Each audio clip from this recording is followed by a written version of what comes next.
Thank you, Mr. Speaker. Mr. Speaker, I'm a little disappointed. I thought on such an important bill as the Prime Minister claims and the government claims, you would have spoken on it at least for a half an hour or something.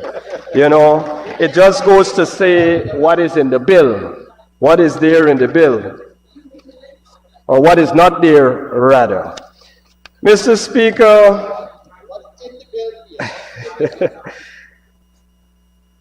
Firstly, let me express my condolences to the family of little Adriana Young. Our thoughts and prayers are with you, and we embrace your call and the call of a majority of Guyanese for justice. Mr. Speaker, any piece of legislation, notwithstanding, this is a call for justice, you know. You got to differentiate between the two. It's a call for justice. Any piece of legislation, notwithstanding its weaknesses, should be welcomed as long as its intended purpose is to serve in the best interest of the people of Guyana. The Oil Pollution Prevention, Preparedness, Responsibility Bill, Mr. Speaker, if configured in the right way, can form an important step towards safeguarding our environment and coastal communities from the detrimental impact of oil pollution. But while the bill represents an effort, and I wouldn't say whether it's a good effort or a bad effort, it is essential that we critically examine its provisions to clarify whether it is done in the interests of the people of Guyana and to ensure it effectively addresses the complexities and challenges of oil spill management. Firstly, Mr. Speaker, I wish to acknowledge the bill's emphasis on prevention and preparedness, specified under Part 3 of the bill from pages 14 to pages 12 to 14.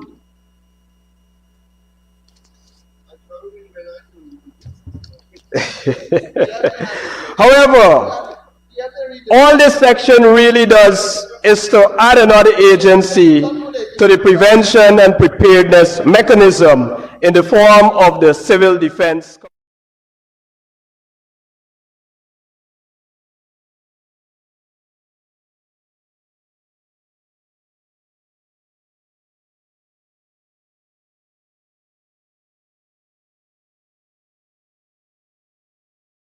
Deals with local or facility contingency plans. It essentially lays out that the oil companies must prepare an oil spill contingency plan, and they cannot operate without it being approved. Mr. Speaker, this is simply a copy and paste process, since these conditions are already in existence under the EPA Act and through the permits being issued, which governs the operation of the oil companies. Mr. Speaker, if you examine the permits, it spells out clearly and even more in depth the very responsibilities that the government seeks to duplicate through this bill, and in some instances, it seeks to assume the responsibilities which should lie with the oil company. Mr. Speaker, what is more alarming is the hypocrisy in this section. There is absolutely nothing there specific to prevention, no specific details. In fact, Mr. Speaker, the government is currently allowing the oil companies to violate the intent of existing laws to prevent an oil spill by accommodating them while they exceed the design production limit.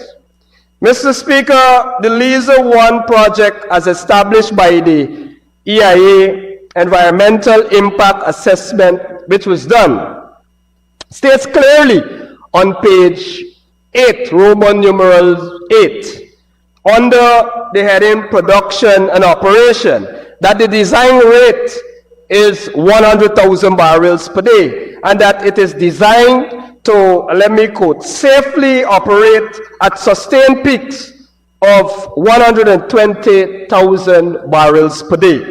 Mr. Speaker, this PPP government has consistently allowed the operator to produce way above the design limits, as much as 150,000 barrels per day, 25% more, Mr. Speaker. This should be of great concern, particularly to the citizens who live on our coastline and those who depend on the fishing industry for their livelihoods. I want the Prime Minister, who is the mover of this bill, and the Vice President, who believes he is of a higher rank than the Prime Minister of this country, to explain to this nation why they are callously, Mr. Speaker, callously allowing this to happen. Why are they bending to the demands of the oil companies? How can you now say that you are doing everything possible to prevent an oil spill? Are you not concerned, and this is my question to the government, are you not concerned for the safety and well-being of the Guyanese people? Why are you placing capital gains above the interests of the people of this country? What, Mr. Speaker, what is in it for the People's Progressive Party? What is there to be gained by your reckless action? They must face the people of this nation and explain to them. Mr. Speaker, given all that would have transpired in this country, especially in the last few weeks, I think the people of Guyana understand fully how crooked they are. Mr. Speaker, let's now examine the next section, part 4 from pages 14 to 15. This deals with, I know you'd like us to sit, but we will stand and speak the truth, Honorable AG. This deals with the oil spill response. Apart from being another cut and paste job, Mr. Speaker, from other legislation, which already exists, it is vague and I would say a sham. For example, let me tell you, Honorable AG, for example, clause 14, go to it. Clause 14 does not stipulate a time frame for the notification of an oil spill, while the existing permit, which is already in force, dictates that notification of an oil spill must be done within a certain period of time, a certain number of hours. And so it's a sham, it's a cut and paste job. The prevention and response section of this bill also establishes that the government, Mr. Speaker, through the competent national authority, shall coordinate and direct all response efforts. Mr. Speaker, we have to be very careful how this clause is executed, since the oil companies are already directed by law to undertake this exercise at their own expense, and our interference can have serious legal and financial consequences. Mr. Speaker, essentially, this bill, through many of these clauses, further complicates oil spill prevention and response rather than simplifies it. And one has to wonder, Mr. Speaker, why is that so? Why play these games, Mr. Speaker? Mr. Speaker, we come now to the section which deals with liability, and I'm hopeful that my good friend, Honorable Datadin, can pay attention. He likes to speak to the issue of parent company guarantee and full liability coverage. So we're dealing with part 6, Roman numerals VI. Please take out your bills and follow. This is the backbone of the PPP deceit. Mr. Speaker, if there is any part of this bill that demonstrates the PPP's government duplicity, barefacedness, and total disregard for the safety and well-being of the people of Guyana, and this qualifies any support we on this side of the House may want to give to this bill. It is this section, Mr. Speaker, that deals with liability. It is a blatant sham, Comrade AG, a charade, a hoax, I would say a con job on the people of Guyana. That is what this bill is, Mr. Speaker.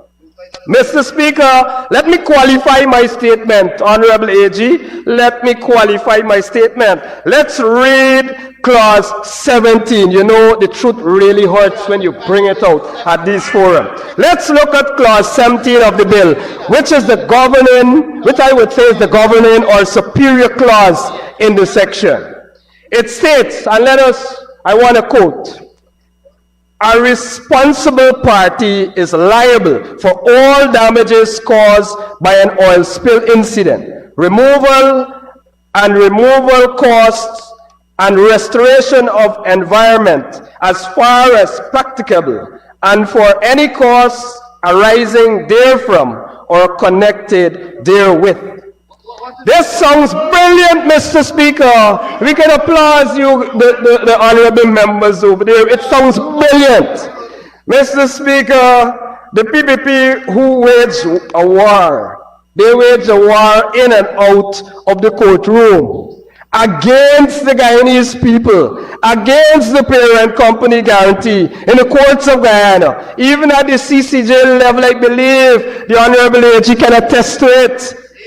And who would have described? They would have described, Comrade Speaker, the opposition's pressure for unlimited liability as stupid, as impossible.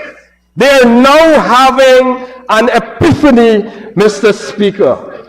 They have now suddenly, around election times, awakened from their slumber. They have awakened from their slumber and have remarkably become champions of the people and now glorifies full liability coverage, Comrade Speaker. Mr. Speaker, we are happy on this side of the House that we would have caused this sudden grand realization. Mr. Speaker, but the people of Guyana need to know that this is exactly where the hoax is. Firstly, Mr. Speaker, it is already established by law that the responsible party has full responsibility for any oil spill. So this is nothing new, Mr. Speaker. You could check it, check the permit, check the act, check the contract. It is there, Mr. Speaker. So this is a cut and paste job. They're lazy. They don't do work. They just want to come to this National Assembly before an election to bring a bill to say they would have done something. Mr. Speaker, but we need to examine who that responsible party really is. In the case of oil rigs, Mr. Speaker, the responsible party, as established by this bill on page 9, it is there, is the operator of the facility or the holder of the exploration and production license. And I hear the Honorable Prime Minister saying, of course, and the Honorable Datadin. In other words, Mr. Speaker, it is the subsidiary of Exxon, a limited liability company, formerly called EEPGL, now renamed ExxonMobil Guyana.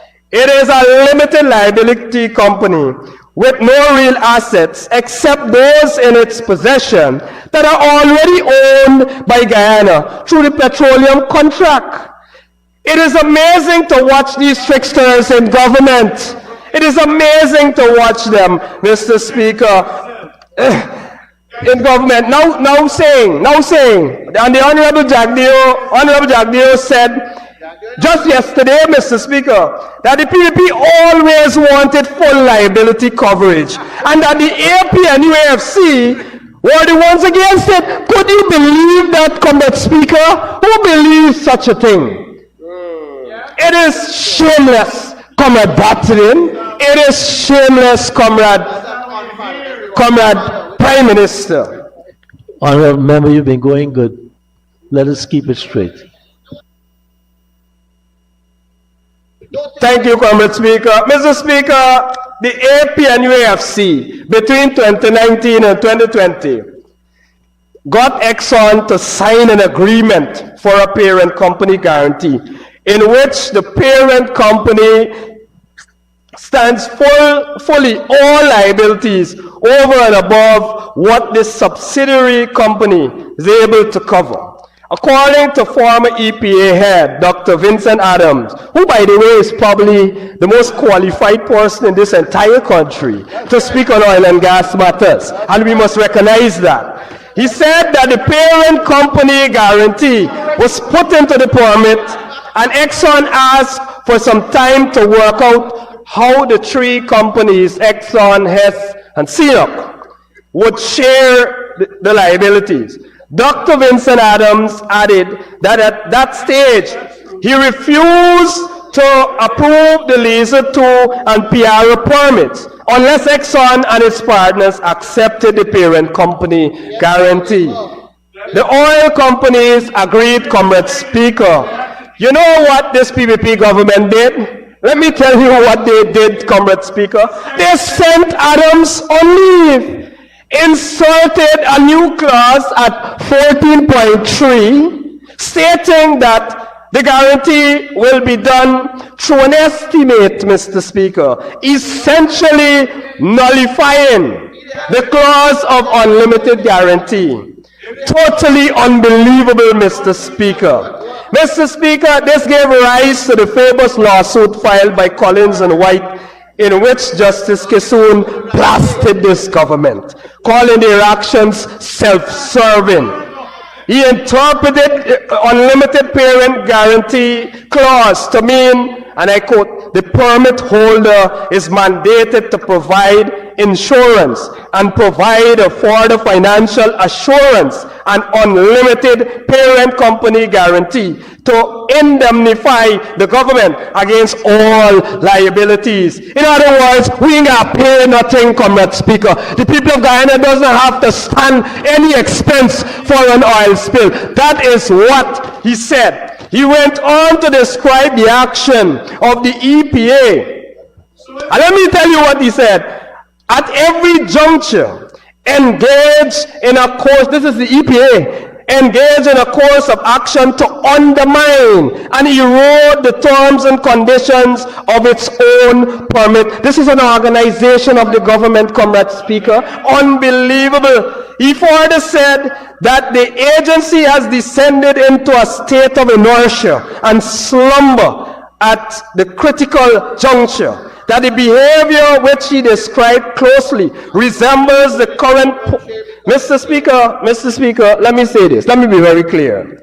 The behavior that this judge described in that court matter closely resembles the current posture of the state with respect to the murder of 11-year-old, Adriana Young. They're Honorable member, I don't know if there's an announcement. I know about the death of. If you have information with respect to what you mentioned, murder, please lay it over.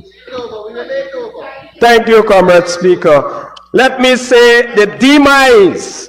They are slumbering at the wheel. It's the same state of affairs as which the Honorable Judge described. They're slumbering at the wheel with respect to the demise of little Adriana Young. Mr. Speaker, I call this attitude and this behavior a total betrayal of the people of Guyana.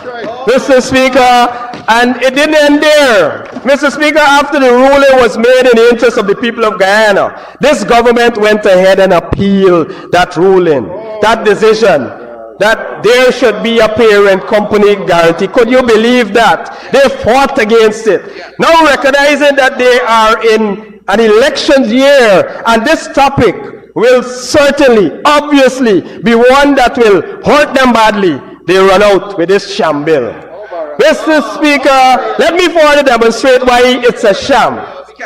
It's a sham. Mr. Speaker, let's examine clause 21. which deals with no transfer of liability. It states, and let me quote, an indemnification or any like agreement shall be invalid for the purpose of transferring the liability of a responsible party under this act.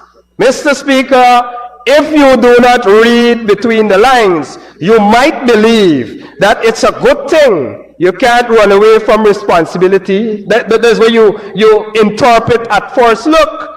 But Mr. Speaker, the reality is that this is where the con job is being operationalized. In this section, Mr. Speaker, section 21. Mr. Speaker, ExxonMobil Guyana, as a limited liability subsidiary of the parent company Exxon and others, which technically owns virtually nothing, will not be able to transfer its liabilities to the parent company that has the means to cover the cost. So it means that they're blocking the subsidiary company from transfer. They can't pay, and you blocking them from asking them money to pay the damn bill. You know, it is out of order, Mr. Speaker. The behavior of this government is out of order, Mr. Speaker. So what they can do, what the subsidiary can do, if the oil spill is of a significant magnitude, such that they are unable to cover it financially, they can file for bankruptcy, leaving Guyana to hold onto nothing. This is how this government is deceiving this nation, Comrade Speaker. They are dishonest and they are dishonorable. They are dishonest, let me repeat it again. They are dishonest and a dishonorable bunch whose only intention is to fill their own pockets, Comrade Speaker, and the pockets of their friends, family, and favorites. Mr. Speaker, at clause 28, it doesn't end there. At clause 28, Mr. Speaker, it speaks to claims against a surety. It speaks to claims against a surety. Yet again, the claim, according to this bill, has to be honored by the responsible party, which is the limited liability company set up to do just that. Just as the name implies, provide limited coverage for any damages or compensation claims, that is. Mr. Speaker, you know what is characteristic of this government. Whenever elections are in the air, they shout at the top of their voices to deceive the people with claims against the AP and UAFC. And they claim that, they will rectify certain wrongs. They like to shout that. But when they get into government, Mr. Speaker, they do the opposite. You will recall, Mr. Speaker, that while the PPP was in opposition, they shouted in every corner of this country that the AP and UFC, let me go specific, the Honorable Parajagnew screamed that we sold out the national patrimony and that they would change the oil contract. Just months after getting into office, Mr. Speaker, they denied it, and they continue to deny it over the last 5 years. Mr. Speaker, I don't know how you can describe this bunch. I don't know how this house might not be permitted to use certain words to describe this government, Mr. Speaker. The same could be said, and the Honorable Minister of Natural Resources, he was loud on this one. The Petroleum Commission, where is it? Where is it after 5 years, Mr. Speaker? Mr. Speaker, now tell me, given their actions, then and now, through this scam of a bill, who really is selling out our national patrimony, Mr. Speaker? Mr. Speaker, they brought a bill which they claim will ensure that Guyana receive full liability coverage, essentially nullifying or superseding Justice Kissoon's ruling, while they continue to fight his ruling through an appeal in the courts. Mr. Speaker, the PPP can't have it both ways. You can't come to this house, bring a bill for full liability, and in the same breath, fight full liability in a case in the court. You can't do it. Mr. Speaker, Mr. Speaker, yes, pick a struggle. Mr. Speaker,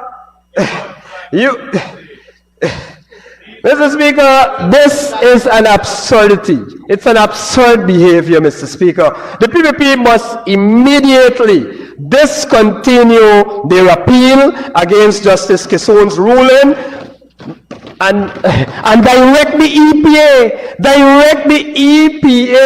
to enforce his ruling before we vote on this bill, Mr. Speaker. And additionally, they must apologize to this nation. They must apologize for being unpatriotic. They must apologize for wasting taxpayers' monies. Mr. Speaker, you know what? They must also apologize to White and Collins for challenging that lawsuit for full liability coverage and pay their court costs. That is what they must do. Mr. Speaker, let me remind this nation of what the Honorable Jagdeo said very often in the public domain. He often said that EEPGL, now called ExxonMobil Guyana, the subsidiary of Exxon, had $20 billion in assets. Then he started to say that they had about 16 billion, and then we heard about 14 billion.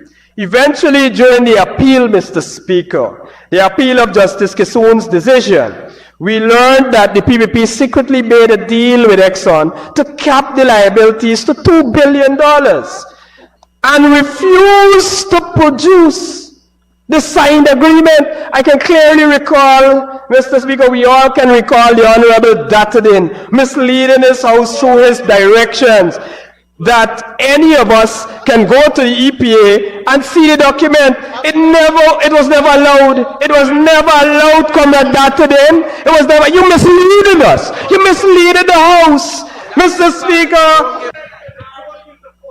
Okay, you've been using many words that we consider unparliamentary, but now reinforcing it with repetition. I can't allow that. Thank you, Comrade Speaker. I'm guided. Mr. Speaker, I correct. I'm so disgusted with the attitude and the behavior of this government, the duplicitous behavior. I'm disgusted by it. So I crave your forgiveness, Comrade Speaker. Mr. Speaker, are these the same people we entrust with our national patrimony? That is why there is a growing distrust for this government, you know, Mr. Speaker. Mr. Speaker, you can't believe anything they say, anything they tell you. Not at all. You cannot believe it. Now, Honorable Jagdeo comes to tell this nation at his last press conference, and he glowingly said, we don't have to rely on the $2 billion, implying that this bill, this sham of a bill, provides full coverage liability. Nonsense, Comrade Speaker. I dare the Honorable Jagdeo, the Vice President that claims to know everything. Or maybe he's not here today as usual. Or maybe the Honorable Prime Minister, Mark Phillips, who often knows nothing. I dare you to withdraw your appeal in the court against the parent company guarantee. Tell us when you will withdraw it. I am calling your bluff today, and you're hypocrite. Look, stand up to your word. Stand up to your word. Withdraw it now, Mr. Prime Minister, and apologize to the people of Guyana, or face their wrath come next elections, Mr. Speaker. They will face the wrath of this country for these indiscretion. Look, don't get me up. You know, it angers me, Mr. Speaker. It angers me, Mr. Speaker. Look. If you don't get an extension, I will have to get you off. Mr. Speaker, I do move that the honourable member be given extension as standing orders will permit. As standing orders. Mr. Speaker, as I was saying, this government must apologize. I want to repeat it over and over. They have to apologize. You can't come here with this You can't come here with this. Mr. Speaker, in concluding, this oil pollution prevention, preparedness, response, and responsibility bill is nothing but a hoax and a sham. It has to be seen for what it is, a ploy to give critical support to the oil companies, placing their interests and the interests of the People's Progressive Party above the collective interests, safety, and well-being of the people of Guyana. We cannot and will not support such a bill. I thank you.